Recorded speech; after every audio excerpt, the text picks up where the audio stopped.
Did you have a mentor who helped spark your interest in music? I had a couple of mentors that sparked my interest in music. One of them was obvious, and that's my mom. My mom plays organ and piano, and she led the church choirs, and so music was always in the house. It just was in my blood. But then when I got into junior high school, I walked into the band room and I asked the band director if I could play that big thing over there. And he said, sure. And he wrote down my name and he wrote tuba. And as I was walking out of the band room, I see these four gorgeous brown things standing in the corner. I went, ooh, can I play one of those instead? He said, sure. So he crossed off tuba and wrote down bass, which I like to say he wrote down my destiny. So that was a big moment in my life because then it led to my next big mentor a few years later, who was Ray Brown, the great bass player. What was Lionel Hampton's goal for this festival? I think Lionel Hampton's goal for the festival was to make sure that that amazing bond between professional performers and young performers, student performers, continues to happen. He wanted that to grow. He wanted that to be just the most uber amazing thing ever. And that's what we're doing. We're not just trying to make it grow for the purpose of growing. We're trying to take his idea and allow it to flourish in a deep way. With the changes in this year's festival, what are you hoping the audience will gain? With the changes that we have going on in the festival, I know I'm looking for a couple of things. Number one, I'm looking for on the special Wednesdays that we've got where we invite schools to participate. I'm looking for a deeper educational exchange. I want them to go away with not just 30 minutes of performing and a little clinic or something like that, but I want there to be a substantial amount of time, I'm trying to say, that lets them really dig deep.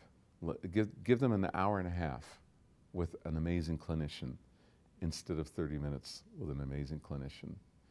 And let really cool things happen in that amount of time. So that's number one. And then also from the audience standpoint, I want the audience to feel not only the normal, cool, wonderful things that we do on during the week as we have done in the past, which is still going to happen on Friday and Saturday.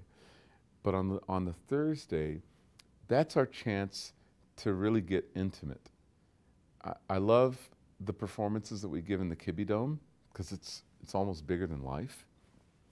But there's another part of me that's really cozy and intimate. And I think we can capture some of that by having the three venues running simultaneously that we have planned, because they're all much more intimate. You're going to be able to hear the musicians breathe. You're going to see them clearly from your seat to the stage. It's just going to be a wonderful vibe. And then you can get up and after you've heard a set of that music, you can go to another venue and hear another set of another group.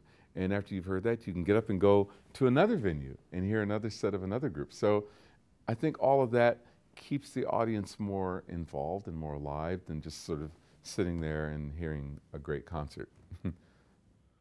Why is jazz music important to teach to new generations?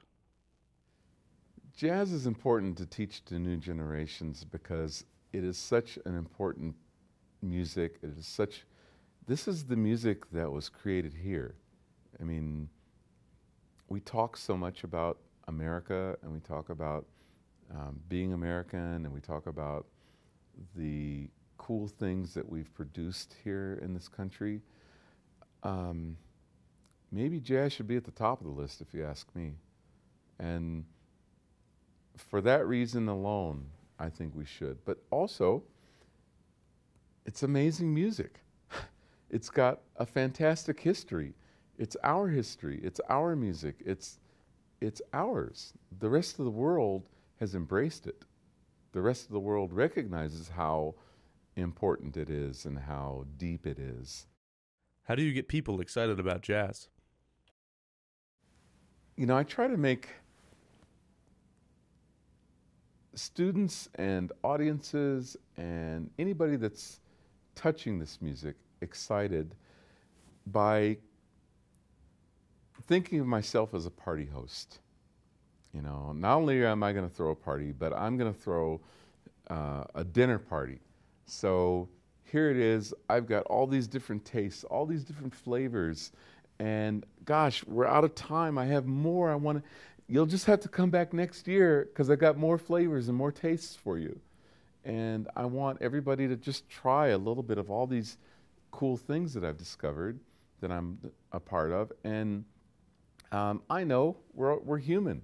We have different tastes. We come from different backgrounds. That's great. That means that I'm going to offer you a lot of different things, some of which you're going to go, whoa, this is great. The other you're going to go, this is okay. And the other going to go, not really my taste. And the other, so I love that. I love offering a wide palette of things for you to choose from. Hopefully, my hope is that you'll actually go away going, you know what?